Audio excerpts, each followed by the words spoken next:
రాష్ట్ర వ్యాప్తంగా సమ్మె చేస్తున్నారు. సో ఏంది మీకు కావాల్సిన డిమాండ్ ఏంటి? ఏం కావాలి? అసలు 2 నెలల నుంచి మీరు బాధపడుతున్నారు.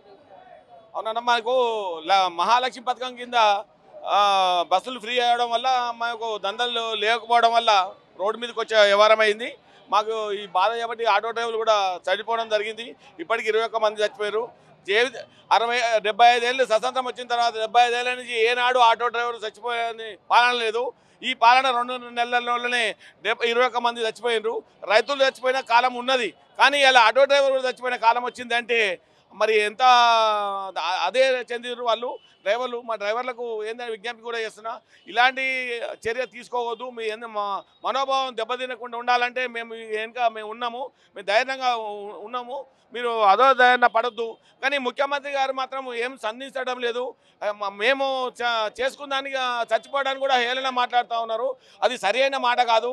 మీకు సహకరిస్తాము, ధైర్యం ఉండండి, ఇవాళ కదా రేపిస్తామని చెప్పడం ఒక ధర్మము.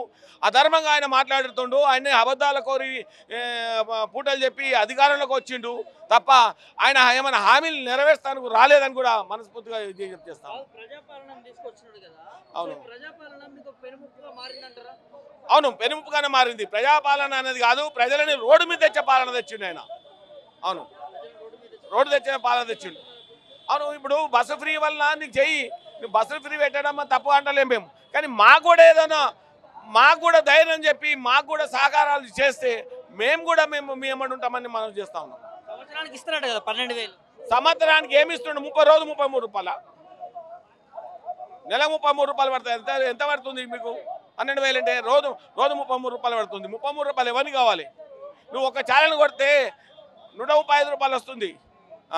35 రూపాయలు ఇచ్చి మాకు ఎవరిని చేస్తావు? 33 రూపాయలు ఏం చేసుకోవాలి? ఛాయ్ వస్తలేదు ఇవాళ రేపు. వాస్తవానికి గత ప్రభుత్వంలో ఎట్లా ఉండే, కేసీఆర్ ఉన్నప్పుడు రేవంత్ రెడ్డి వచ్చినాక ఎట్లా అయిపోయింది అంటే గత ప్రభుత్వంలో కూడా మాకు కొన్ని ట్యాక్స్ మాఫ్ చేసిండు, ఇంత చేసిండు, కానీ ఇంత వ్యవస్థ తీసుకొచ్చి మమ్మల్ని రోడ్డు మీద తెచ్చే పాలన అయితే ఏ గవర్నమెంట్ చేయలేదు.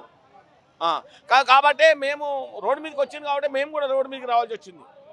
మీకోసం వ్యతిరేకంగా మాట్లాడవలసిన పరిస్థితి ఏర్పడింది. నిర్వహించిన సమ్మెలో ప్రధాన కారణం ఏంటి? అంటే ఎవరెవరు పాల్గొన్నారు?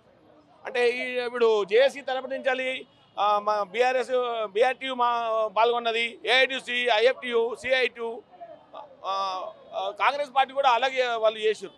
సో ఎట్లా ఉండబోతుందన్న మరి తర్వాత ఒకవేళ ప్రభుత్వం ప్రభుత్వం సంధించకపోతే ఇలాంటి కార్యక్రమం ఇంకెన్నో చేయాల్సి వస్తుంది.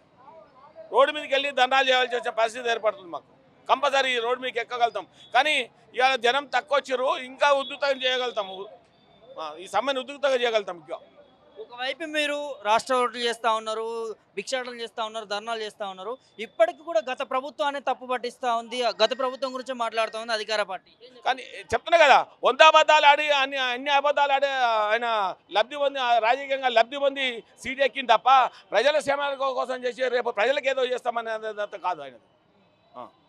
ఏం చెప్పాలనుకున్నారన్న? మాకు న్యాయం చేయమని చెప్తున్నాం. మీ ప్రభుత్వానికి మేము వ్యతిరేకమేం కాదు, మాకు న్యాయం చేసే వరకే మీరు ముఖ్యమంత్రులు. మీరు న్యాయం చేయనప్పుడు మేము ముఖ్యమంత్రిగా మేము అంగీకరిస్తాం మేము అంతే.